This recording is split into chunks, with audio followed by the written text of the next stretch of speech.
on the two readings, but the psalm. We don't always remember to, I think, sometimes preach about that psalm. But the psalms sometimes, I think we take for granted. I think we really do. I think I've been blessed throughout my ministry because, as a seminarian many, many years ago, I had to learn how to pray the Liturgy of the Hours. And, of course, that is a daily prayer, and the Psalms are very much a part of those readings. And I love the Psalms.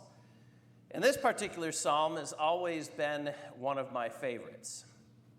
But at the same time, all right, it's been one of my favorites. It's sort of like this mirror that I see myself in, and believe it or not, I'm a little bit ashamed. Or I look in the mirror and I look at myself inside of this psalm, and I don't always like what I see. It's sort of like when we go shopping, and I'm not one that really likes to do this. When I go shopping, I say I need a sweater. I go, I pick it out, and I go. All right, that's it.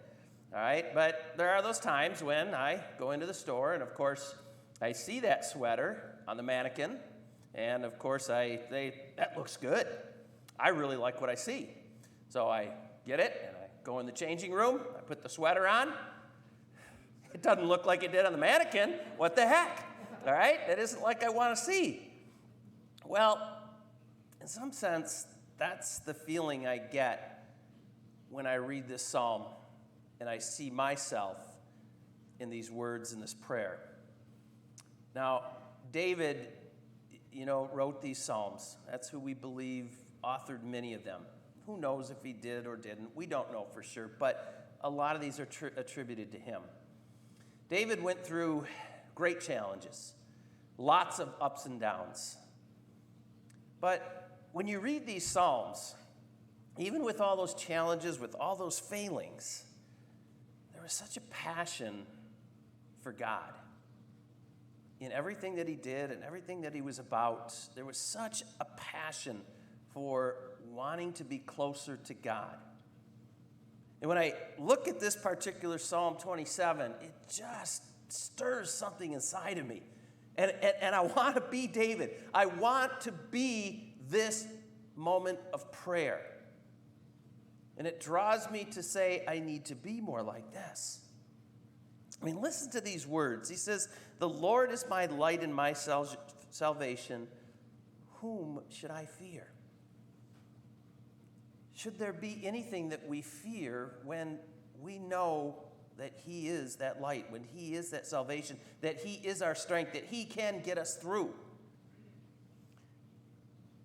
I can't ask for a better line here for my life and for ours. When he says, "One thing I ask of the Lord, one thing I ask of the Lord, this I seek, to dwell in the house of the Lord all the days of my life." Now, my problem is that I don't just ask for one thing. I roll out a darn list and I say, "God, I need this, I need this, I need this, and that, and that." Focus on the one thing. Just to dwell with him, to be with him, to put him first. And I truly believe, like David, all else follows. All else flows. I mean, just to look at that line and say, "One thing I ask." That's it, just one thing I ask. Remember the movie City Slickers with Billy Crystal? I love that scene, all right, in City Slickers when, of course, Billy Crystal's with the old cowboy Curly and trying to figure out, this meaning of life and all this. And what does Curly say? There's just one thing. Just one thing. Of course, he never tells Billy Crystal what the one thing is, but he says it's that one thing you need to just focus on. And that's what your life should be about. Well, my friends, we are children of God. We are believers. Think about this one line today. As we think about our own prayer life, when we think about our own challenges that we have, when we think about the obstacles that we have, just say, "You know what, Lord? Just one thing I ask, and that's it. I just want to dwell with you. I just want to dwell with you and keep you always in my heart, in my life, in my vision. Just one thing I ask of the Lord.